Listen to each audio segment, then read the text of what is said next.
Continue பண்ண அவர் கேட்டார், எக்ஸ்பிரஸ்னா வேகமாக போகும்டா நிற்காம, பேசஞ்சர்னா நின்று ஸ்லோவாக போகும். அப்போ இந்த ட்ரெயின் வேகமாக போகுதுன்ற அவன் அவர் என்ன பண்ணுவார்? ஆமான்னு. இப்போ நான் என்ன செய்யணும்? திண்டிவனம் வருது, இறங்கிக்கோ. அப்படியா? ஒரு அட்ஜஸ்ட்மெண்ட் பண்ணலாமா? நீங்கள் படிச்சவங்க, நான் படிக்காதவன். வேகமாக போகிற இந்த ட்ரெயினை ஸ்லோவாக போவையே, நான் எதுக்கு இறங்கணும்னா டிடிஆர் சொன்னார், நான் இறங்கிக்கிறேன், நீ போன்னாரு. ஏன்னா உனக்கும் பிரச்சனை இல்லை, எனக்கும் பிரச்சனை இல்லை, யாராவது ஒருத்தர் விலகணும். அவர் எவ்வளவு சாந்தமாக பதில் சொன்னார் தெரியுமா அந்த குடிமகனுக்கு? இல்லை, அதனால் எல்லா பிரச்சனைகளுக்கும் நிறைய ஒரு இதை விட பிரம்மாண்டமாக வரும். பிரம்மாண்டமாக ஒரு சிலதெல்லாம் பொறுமை காக்கணும். சில வீடுகளில் பாருங்கள், பெண்கள் ஆதங்கப்படுவாங்க. அவங்களுக்கு என்றைக்குமே ஆதங்கத்தை விட்டு விலக மாட்டாங்க. என்ன திருப்பதியில் கேட்டாங்க, திருச்செந்தூரில் கேட்டாங்க, பழனியில் கேட்டாங்க, திருப்பதியில் கேட்டாங்க, எல்லாம் மொட்டை அடிக்கிற ஊர். போயும் இந்த உள்ளூர்லேயே கொடுத்தாங்களே, அந்த உள்ளூரில் கட்டினவன் ஓட்ட வளர்களை உட்காந்து உள்ளூரை நினைப்பாங்க, சொல்ல மாட்டான் என்ன தவிர உள்ளூரில் எவனும் கேட்கலடி ஒன்றுன்னு. அப்புறம் அதுக்கு அடுத்தது மாற்றுருவாங்க. சார், வாழ்க்கையின் சுகம் அதுதான். சின்ன சின்ன சின்ன சின்ன பிரச்சனைகள் வரும். பனி போல் வரக்கூடிய பிரச்சனைகள் உடனே மறைஞ்சிடும். ஊடுதல் காமத்திற்கென்போம் அதற்கென்போம் கூடி முயங்கப்பெருன்னு 1330வது குறளை கடைசி குறளாக தான் சொன்னார். வாழ்க்கையின் பிழிவை எடுத்து சொன்னார் வள்ளுவர். எவ்வளவு இருக்குதுங்க, எவ்வளோ அழகு இருக்குது, எவ்வளோ ஆனந்தம் இருக்குது, எல்லா இடங்களிலும் இருக்குது சார். சின்ன சின்ன பிள்ளைகள் இடத்துல நல்லா பேசுங்க. கொஞ்ச நாள் பேசினாலே அவன் ஜாலியாக பேசுவான் சார். இல்லை, ரொம்ப ரொம்ப இங்கே நான் சிர்சபேசன்னு அமரர் ஆகிட்டார் அவர். இப்போ ஐயா 90 வயசு அவருக்கு. அவர் ரொம்ப பெரிய தமிழ் அறிஞர் சார். நான் ஐயாவோட 10 ஆண்டுகள் பயணம் பண்ணியிருக்கேன். நகரத்தார் அவர். அற்புதமான சொல்லுக்கு சொல் சுவை கூட்டுவார் சார். அவர் என்ன அற்புதமான மனிதர் தெரியுமா? அவரோட போன 25 வருஷம் இருக்கும் சார். திருமழிசை மறக்கவே முடியாது என்னால். திருமழிசை உத்தாண்டீஸ்வரர் கோயில் இது. அப்போல்லாம் திருமழிசைலாம் சாதாரண ஊர், ஒத்த மண் ரோடு. அந்த மண் ரோடில் எனக்கு கார் போகுது. டிரைவருக்கு பேர் கோவிந்தன். அவரே ஐயாவை பார்த்து போனார்.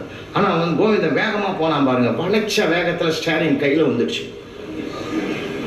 இவர் ஐயாவை விளையாட ஆரம்பிச்சிட்டாரு. கோவிந்தன்னா சங்கு சக்கரம் இருக்கும்ல, கோவிந்தன் கையில். கோவிந்தா கையில் என்ன? சக்கரம் சாமி. உடனே ஐயா கேட்டார், சங்கு எங்கே? இன்னும் கொஞ்ச நேரத்தில் ஊதிடுவாங்க. இது எங்களுக்குள்ள நடந்த டைலாக் சார். இது நிறைய இடங்களில் பார்த்துருக்கேன், நிறைய பாட்டு.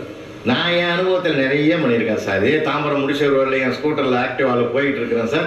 என்னை இடித்து தள்ளுற மாதிரி உன்னை ஓவர்லோட் பண்ணிட்டு போனவன் வேகமாக போய் கரண்ட் கம்பத்தில் மோதி கீழே வந்துட்டான்.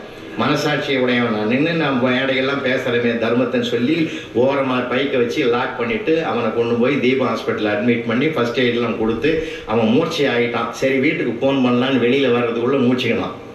புலவரையா வணக்கம், உன்னை இடிச்சுட்டு போகிற மாதிரி போனேன், அது கூட நீ நினைக்காம கொண்டாந்து எனக்கு முதல் உதவி பண்ண பற்றியா, ஆஸ்பத்திரியில் சேர்த்த பற்றியா, இந்த தர்மத்தை நான் மறக்க மாட்டேயா, இதை மறக்க மாட்டேன். ஆனால் ஒன்றே, இதே மாதிரி உதவியை உனக்கு ஒரு நாள் செய்யாமல் நான் விட மாட்டேன்.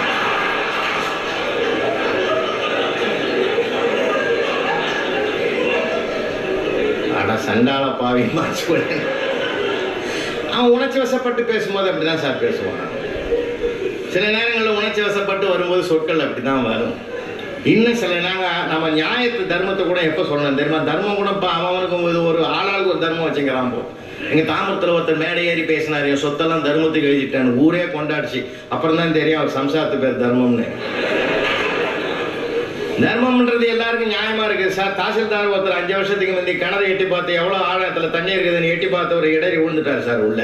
விழுந்த உடனே ஆஃபீஸில் இருக்கிற அத்தனை ஸ்டாஃப் 100 அடி ஆழமாச்சான்னு 100 அடி நீட்டத்துக்கு கவரை கொண்டாந்து உள்ளே விட்டு தூக்கும் போது பாதியில் தூக்கிட்டாங்க சார். காப்பாற்றிட்டோன்னு சந்தோஷப்படும் போது எதில் பியூனு வாசல் ஓடியான்னா இவர் டிரான்ஸ்ஃபர் ஆகிட்டாருன்னா அப்படியே விட்டு போட்டான் சார். வந்த தாசில்தாரை வரவேற்க போயிட்டான்னா இப்போ சுயநலம் பெருகி போச்சுன்ற பொதுநலம் எங்கே இருக்குது சொல்லுங்க பார்ப்போம். அதனால வீட்டுக்குள்ளே வெளியில் எல்லா இடங்களிலும் நடக்கும் சார். மனுஷனுக்கு சுபாவமே என்ன தெரியுங்களா? இப்போ என் வீட்டில் கரண்ட் இல்லைன்னா என் இயல்பு என்ன தெரியுமா பண்ணும்? கரண்ட் எங்கே போச்சு, சுவிட்ச் ஆஃப், இதெல்லாம் எதுவுமே கிடையாது. நேராக தெருவை எட்டி பார்க்குறான். ஒட்டுமொத்த தெருவும் போச்சு விட்றா. மனம் சாந்தம் அடையுது. ஏன்னா அடுத்தவனுக்கு இல்லைன்னும் போது மனசு மகிழ்ச்சியா இருக்குது. நமக்கு இல்லைன்றத பற்றி அதுக்கு ஒரு தீர்வு காண்றதுக்கு என் மனசு போக மாட்டேங்குது. அதனால சிலதெல்லாம் நமக்குள்ள மாற்றிக்கணும். அன்னைக்கு கூட ஒரு அம்மா தோசை ஊற்றுது சார், வீட்டில் தோசை இது போட்டு தோசைகளை போட்டு மாவை அள்ளுது. இவன் அள்ளும் போதே பின்னாடி வந்துட்டான். பார்த்து என்ன அது சொல்லும் போதே அந்த மாதிரி கரண்டி ஆடுது, ஊற்றிடுது, தேய்க்குது. மெதுவான்னா கோணமும் மணலுமா வந்துடுது. இவன் பின்னாடி நின்று இந்த டைரக்ஷன் பண்ணிக்கிறான். மறுபடியும் அந்த மாவை அள்ளுது. பார்த்துன்னுச்சு. யோ, உனக்கு தோசை தொட தெரியுமா? தெரியாது. பின்ன எதுக்கு சொல்ற? பார்த்து மெதுவா எனக்கே பயமாக்குது, நடுங்குது. சரி, உனக்கு பைக் ஓட்ட தெரியுமா? தெரியாது. அப்ப நான் பைக் ஓட்டும் போது பின்னாடி உட்காந்து பார்த்து போ, மெதுவா போ. அப்ப நான் எவ்வளவு கை நடுங்கி இருப்பேன் கொஞ்சம் யோசிப்பாரு. இது நமக்கு அனுபவம் டெய்லி நடக்குது. அப்பப்போ அதை எப்படி மாற்றலாம் பார்த்தீங்களா? எப்படி மாற்றிட்டான் பார்த்தீங்களா? அப்படி தான் மாற்றணும். அவங்கவுங்க இயல்புக்கு போய் தான் மாற்றணும். நம்ம பாடம் நடத்த முடியாது சார். இதெல்லாம் மகிழ்ச்சியாக இருப்போம் சார். இது தப்பு, இது சரி, அப்புறம் பார்த்துக்குவோம். கோர்ட்டில் கூட ஒரு கேஸ் நடக்குது, ஒருத்தன் ஆடு திருடிட்டானு குற்றவாளி கூண்டில் நிற்கிறாங்க. வக்கீல் வாதம்லாம் முடிஞ்சு போச்சு. போதிய சாட்சி இல்லாததனால் இந்த ஆடு திருடவில்லை என்று தீர்ப்பளித்து இவனை விடுவிக்கிறேன்னு நீதிபதி ஐயா சொன்னார். உடனே அவன் கூண்டுக்குள்ளே இருந்து சொன்னான், சார் நன்றி ஐயம்மா, என் வாழ்க்கையிலே மறக்க மாட்டேன், அந்த ஆட்டை நானே வச்சுக்க வாங்கணும். அவர் சாட்சியை வச்சு தீர்ப்பு சொன்னார், இவன் மனசாட்சியோட பேசுகிறான். நிறைய வித்தியாசமான மனிதர்கள், வேடிக்கையான உலகம். நாம் ரசிக்கிறத பொறுத்து தான் இருக்குது. மீண்டும் நான் உங்களுக்கு நடத்துகிறேன். அப்படி தான் இருக்கும். நாம் எடுத்துக்கிற விதத்தில் எடுத்துக்குவோமே. நம்ம எடுத்துக்கிற விதத்தில் எடுத்துக்கணும் சார். அதுதான் வாழ்க்கையில் ரொம்ப சுகமாக. இப்போ என்கிட்ட ஒன்று சொல்லட்டுங்களா? குறையில்லாத மனிதன் உலகத்தில் இல்லை. அதை குறைத்து கொள்ளாதவன் மனிதனே இல்லை. எல்லாரும் சின்ன குறை தெரிஞ்சும் வரும் தெரியாம. இப்போ ஐயப்பன் பூஜைக்கு மண்டல பூஜைக்கு போறாங்க, இல்லை 48 நாள் விரதம் இருக்கிற அறிந்தும் அறியாமலும் செய்கிற பிழைய அப்புறம் அறிந்து ஏன் செய்யறேன்? அப்ப பிழை என்றது தவறுன்றது அறிந்தும் வரும் அறியாமலும் வரும், ரெண்டும் வரும். அப்ப பிழையை பொறுத்தல் வாங்கும் போது குறை என்றது எல்லா இடத்துலையும் சார். நான் குறையே இல்லைன்னு யாரும் சொல்ல முடியாது.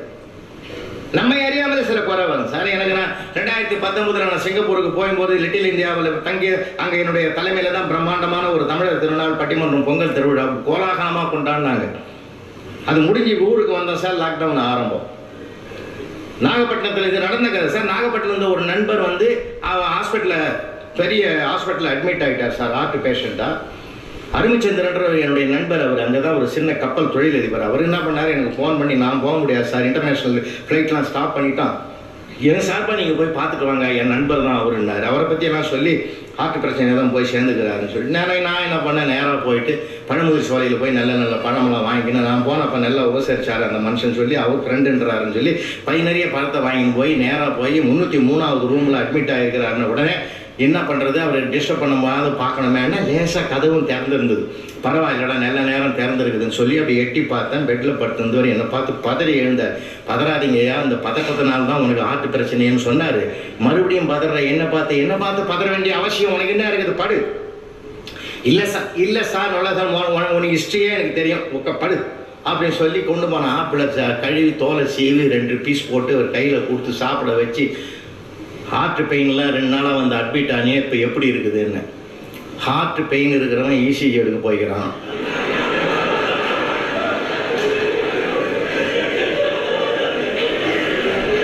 எனக்கு என்னடா பண்ண ஒரு மாதிரி ஆச்சு. இப்போ நீ யாருன்னு அந்த ஆளுக்கு கூடவே 2 நாளாக நின்று கிடந்தேன். இடுப்பு வலிக்குது, பெட்டு காலியாகுதுன்னு பார்த்தேன், வேற ஒன்றும் இல்லை. இது முதல்ல சொல்கிறதானே, நீ எங்கே சொல்ல விட்ட? நான் ஆரம்பிக்கும் போது உன் ஹிஸ்ட்ரி தெரியும் என்னையா தெரியும் உனக்கு ஹிஸ்ட்ரி அப்படின்னு ஏன் மேலே சண்டைக்கு வந்துட்டாங்க. அப்போ குறை யாருக்கிட்ட இருக்குது? குறை யார்கிட்ட சார் இருக்குது? என்கிட்ட தானே இருக்குது.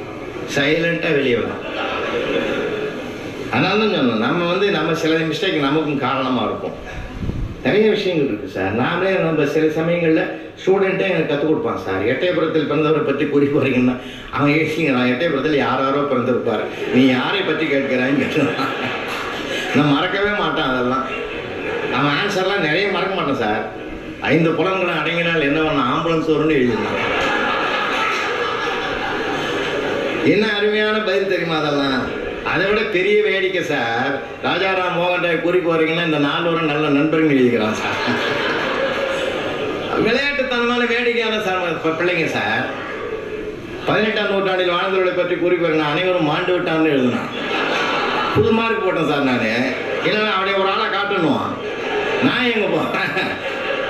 ஏன்னா இப்பெல்லாம் அந்த உண்மை தெரிஞ்சுதான் அவன் பார்க்கணும், ஆராய்ச்சி பண்றவன் அவன். அவங்ககிட்ட நம்ம என்ன பண்றது, அப்படி தள்ளியும் போக வேண்டியது தான் சார். அவனை இல்லை ரொம்ப பிரமாதமான பசங்க, ரொம்ப அருமையான பசங்க தெரியுமா உங்களுக்கு? நான் 40 பசங்கள்ல சார் உண்மையை சொல்றேன், 2-4 ரூபா இருக்கும். யாரையும் உயர்வாக நினைக்கிறது இல்லை, யாரையும் தாழ்வாக நினைக்கிறது இல்லை. ஒவ்வொருத்தருக்கும் அவங்கவுங்களுக்கு தகுந்த திறமையை கடவுள் வச்சிருக்கான் சார். அதை முதல்ல நாம நம்பணும். எல்லாருக்கும் திறமை இருக்கு சார். திறமை வேற, புத்திசாலித்தனம் வேற. திறமை வேற, புத்திசாலித்தனம் வேற. இப்ப நாம சில பேர் தெரிஞ்சுக்கிறோம், புரிஞ்சுக்கிறது இல்லை. அதனால தான் வீட்டுல இன்னைக்கும் கேட்கறாங்க, இத்தனை வயசுல என் வீட்டுக்காரிங்க புரிஞ்சுதா கேட்கறாங்களோ. அப்ப என்ன வாத்தியார் கேட்டார் கிளாஸ் ரூம்ல, புரிஞ்சுதாடான்னு. இப்ப வீட்டுல எந்த வாத்தியார் கேக்குது, புரிஞ்சுதா? தெரியுறது வேற, புரியுறது வேற சார். முதலாண்டு திருமண நாளை கொண்டாடணும்னு சொல்லிவிட்டு கடைக்கு போய் ஒய்ஃபுக்கு ஏதாவது ஒரு வித்தியாசமான பொருள் வாங்கி கொடுக்கணும்னு ஆசைப்பட்டவன் ஷாப்பிங் மால் போயிட்டு ஒரு பொருளை பார்த்து இது என்னன்னு கேட்டான். இதுதான் தெர்மாஸ் பிளாஸ்க். அப்படின்னா இது சூடா வச்சா சூடா வச்சிருக்கும், ஜெல்லுன்னு வச்சா ஜெல்லுன்னு வச்சிருக்கும். ஃபேன்டாஸ்டிக். இந்த மாதிரி கருவி என் வீட்டில் இல்லை, இது எவ்வளோ 1500 ரூபா கொடு. அப்படியே வாங்கினா கொண்டு போனான், வீட்டுக்கு கொண்டு போய் கொடுத்தான். அருமையான கருவி, இது வரைக்கும் பார்த்ததே கிடையாது. இருந்தான்னா என்ன என் அம்மா வெயிட்டாக இருக்குதுன்னு சரி. சும்மாவா? சூடா வச்சா சூடா இருக்கணும்னா, ஜில்லுன்னு வச்சா ஜில்லுன்னு இருக்கணும்னா. ஒரு கப் ஐஸ்கிரீம் இருக்குது, ஒரு கப்பு காப்பியும் உள்ளது. சூடா வச்சா சூடா இருக்கும், ஜில்லுன்னு வச்சா ஜில்லுன்னு இருக்கணும் தெரிஞ்சுக்கிறானே தவிர தனித்தனியா வைக்கணும்னு அவனுக்கு புரியல. ரெண்டும் ஒண்ணா வச்சா எப்படி இருக்கும்? இதுதான் பல விஷயங்கள் நமக்கு தெரிஞ்சுக்கிறோம், புரிஞ்சுக்கிறது இல்லை. உறவுகளையும் புரிஞ்சுக்குங்கய்யா. உறவுகளை ஒரு தடவை புரிஞ்சுக்கிட்டாலே போதும், மாறவே மாறாது. அப்புறம் எங்க மச்சான் ஒருத்தன் இருக்கான் சார். மச்சான் மாதிரிலாம் உலகத்திலேயே உறவே கிடையாது. மைத்துனன் உறவுன்னாங்க இல்ல, யாருக்காவது மைத்துனன்லாம் இருந்தா கொண்டாடுங்க ஐயா. அது என்ன மகிழ்ச்சியான உறவு தெரியுமா? ஜாலியா பகிர்ந்துக்கிறது சார். அது பேச்சிலையும் செயல்லையும் அது மாதிரி ஒரு ஆனந்தம் உலகத்திலே இல்லை. என் வீட்டிலேயே எங்க வீட்டுக்காரிக்கு நான் உள்ள நுழையிறேன், அப்ப சொல்றான் வர வர மாமா சரியில்லைன்னு. என்னடா சரியில்லைன்னு சொல்றான்னு நினைச்சு பார்த்தா, எப்பயாவது என்ன வா மச்சான்னு கூப்பிடுறாராக்கா, நீ எப்பயாவது காதல கேட்டிருக்கிறியா? ஓ அப்படியா? அவ போனதுமே நான் கூப்பிட்டேன், ஏண்டா 1 வருஷமா நீ என் வீட்டிலே இருக்கிற, நீ உங்க வீட்டுக்கு போ, 1 வாரம் கழிச்சு வா, நான் வா மச்சான்னு கூப்பிடுறேன்னா பா இல்லையான்னு பாரு. நீ என்ன ரூமுக்கு ரூம் அவனை கூப்பிடுவேன்? ஓ அப்படி ஒன்று இருக்குதான்னா, எப்போ பார்த்தாலும் உனக்கு கெட்டல் தான் மாமான்ட்டு போட்டான் சார். அதை கூட நான் அவன் உணரலாங்க. அது ஒரு ஜாலியான உறவு சார். அம்மை நீ அப்பன் நீ அன்புடைய மாமனும் மாமியும் நீ ஒன்பொருளும் நீ அப்பர் சுவாமிகள் ஆண்டவனையே பாடினார். இது எப்படிப்பட்ட மண்ணு தெரியுமா ஐயா நம்ம மண்ணு? இந்த லைஃப் உலகத்தில் வருமா சார்? 60வது கல்யாணம் எந்த நாட்டிலேயாவது நடக்குதா? 70வது பீமரத சாந்தி எங்கேயாவது நடக்குதா? 80வது சதாபிஷேகம் எங்கேயாவது நடக்குதா? 100வது கனகாபிஷேகம் எங்கேயாவது நடக்குதா? எந்த நாட்டிலேயாவது நடக்குதுன்னு சொல்லி பாருங்க. பாரத புண்ணிய உபதேசத்துல தவிர வாழ்க்கையை கொண்டாடுற மண் எங்கேயுமே கிடையாது சார். 12 வருஷத்துக்கு முந்தைய எனக்கு 60 சஷ்யப்த பூர்த்தி நடந்தது திருக்கடையூர்ல சார். ஆஸ்திரேலியாவில் வந்த என் ஃப்ரெண்டு கேட்டாம் பாரு, அதே ஒய்ஃப் ஆனான் சார்.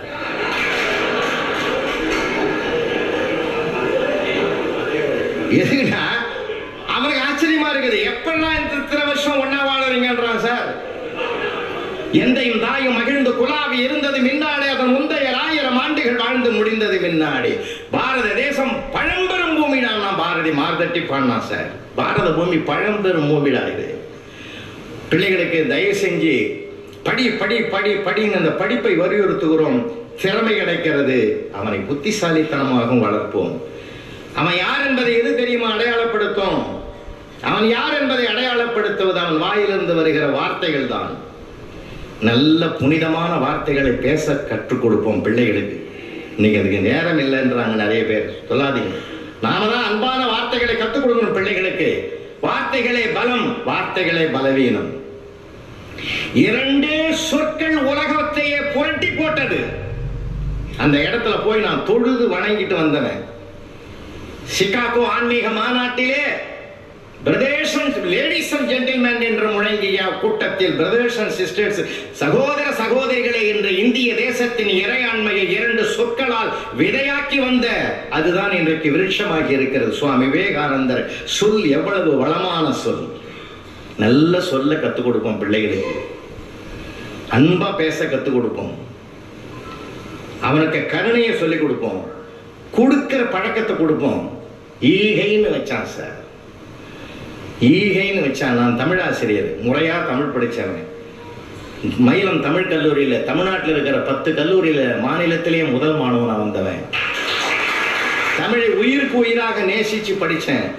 அதனால்தான் ஈ அப்படின்னாலே கொடுன்னு அர்த்தம். தமிழ்ல ஈ அப்படின்னா கொடுன்னு அர்த்தம். என்ன ஃபென்டாஸ்டிக்கா வச்சிருக்கான் பாருங்க. மெய் எழுத்துக்கு தான் புள்ளி வச்சான், உயிர் எழுத்துக்கு புள்ளி இல்லாமல வச்சான். ஆனா அந்த ஒரு எழுத்துக்கு மட்டும் 2 புள்ளி வச்சுக்கிறான். உள்ளே ஒண்ணு வெளியிலே ஒண்ணு. ஏன்? உள்ளே இருப்பதை வெளியிலே கொடு என்பதை எழுத்து வடிவத்தில் சொன்ன மொழியா நம்ம மொழி. அழகான மொழி, அழகான மொழி, அழகான வாழ்க்கை. அம்மா அப்பா உறவுகள்